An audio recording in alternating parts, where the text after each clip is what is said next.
This is something that I found that was hidden deep in some SEO forum a few years ago, and it has honestly changed how I do link building. What's up guys? I want to show you guys a few link building secrets that I've found along my SEO journey, so let's get into it. The first one I want to talk about is link building marketplaces. That's right, a marketplace for buying links. I want to share this with you guys because when I found out about this, I lost my damn mind. So when I found these marketplaces, I honestly thought it was too good to be true. And I'll give you my opinion on these marketplaces right after I show you how it works. So what you guys see on my screen right now is a website called Public Suites, and this is one of many guest post and guest blogging marketplaces. This one specifically is focused on the Spanish market. So there's gonna be a lot of Spanish websites on this specific website, but I've added in a little English filter just to show you guys exactly how this stuff works. So we're gonna play with these filters a little bit later, but I just wanna scroll down with you guys and show you guys the huge collection of websites that we have here and that we can get in touch with. So if we just check this one out, so we're gonna see that this is the domain, so techacrobat.com. It's from the US, the language is in English. We get 2 links max per post, so that's what we're paying for. It is gonna have the sponsored tag attached to it. So these are the topics that are allowed and that are recommended to be posting on this website. And these are the topics that aren't allowed and that aren't accepted by the website. Gives you a little description. And then we have a bunch of SEO metrics, which is actually great. We have Moz, we have Majestic, we have Ahrefs, Systrix, and then we have some verified organic traffic, which is actually pretty high. Then down here, we have the price of 60 euros. So basically for 60 euros, we can get up to 2 links. There's gonna be do follow links with a sponsored tag. And then most likely we might have to read the details for this specific website. They will write that content for us. So we're paying the 60 euro, we're giving them a brief description of what we'd like to see on that link, what our website's about, and then that's it, guys. We've just basically collaborated with this website and we've just bought a guest post. We've just bought a link back to our website. There's a lot of different websites we can play with here. The filters here are also phenomenal, so we can decide, hey, you know what, I would like to see at least a domain rating of 10, and then I also want to just add a category of cooking recipes. I don't even know. So we're gonna see there's not a lot of websites here, again, because this specific website is focused on the Spanish market, but we're gonna see travelforfoodhub.com, domain rating of 25. This publisher requires the text to be written, so a few publishers are gonna have their own rules, but we can work through all of that. Another really cool thing here is that we can also work with journals. So these are just online newspapers that we can work with, which are pretty crazy. Again, these are gonna be in Spanish, but some of these have quite a lot of traffic. If we see down here, almost 700,000 monthly traffic. We're paying 135 euros. So it's a lot of money, but there's a lot of decently powerful websites on these type of link building, guest posting, marketplaces, whatever you want to call it. So guys, what's my opinion on these type of marketplaces? So as I said before, when I first saw these, I honestly thought it was too good to be true. And the reality is that they kind of are too good to be true. So I've only used these marketplaces on my personal websites, testing different things, and I've always had mixed results. So I personally, as I said in previous videos, I don't suggest paying for links, even on websites like this, where things are set up really well, but still, I like to try and follow a really basic rule, which is the easier it is for someone to get that backlink, most likely the lower the value of that backlink. So, and again, these backlinks are very easy to get. All you have to do is pay a bit of money and you have a backlink from these websites. So that's my personal opinion. Feel free to check it out and play around with these type of marketplaces. The second thing I want to talk about today, guys, is the outgoing links check. So this is something that I found that was hidden deep in some SEO forum a few years ago, and it honestly changed how I do link building till this day. So you can actually learn a lot from a website just by checking their outgoing links. So these are websites that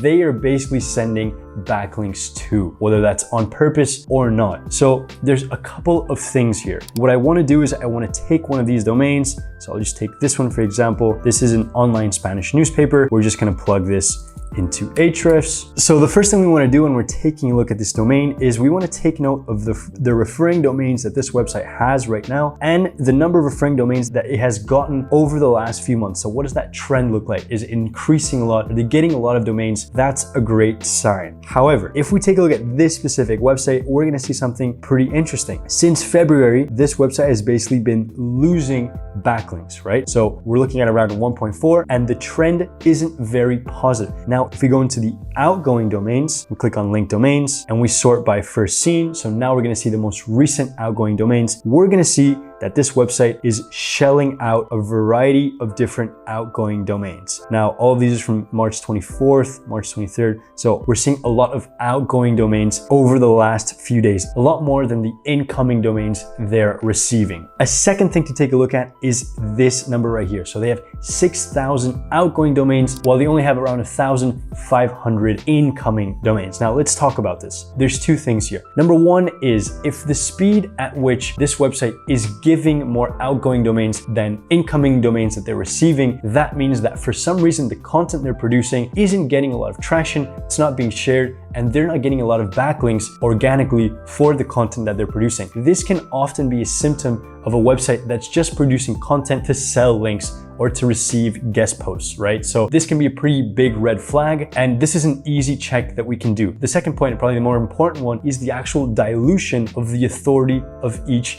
outgoing link. So let's consider this example for a second. So we see that they have 6,000 outgoing domains, and then they only have around 1.4 incoming referring domains. To simplify it, let's just say they have 1,000 incoming domains and 6,000 outgoing domains. And to further simplify it, let's say that this is a one-page website, right? So they have 1,000 incoming domains to this one page, and they have 6,000 outgoing domains from that same page. The value of each outgoing domain is basically 1/6 of the value of each incoming domain, right? Which basically means that each outgoing domain is only getting a fraction of the actual value of each incoming domain. We would always like it to be the other way around. We always prefer to have a lot more incoming domains to outgoing domains. That way the actual value of each outgoing domain is a lot higher. Obviously, this is a very simplistic view, but this is a pretty big red flag as well. If websites just have a bunch of outgoing domains and not a lot of incoming domains to support all of those outgoing domains. So to give you guys a different example, because maybe you guys might be saying, hey, but this is an online newspaper, maybe they need to have all of these referring domains. If we actually check out the New York Times, for example, they're a pretty big newspaper online, we're gonna see that they have 1.7 million referring domains, so incoming referring domains, and then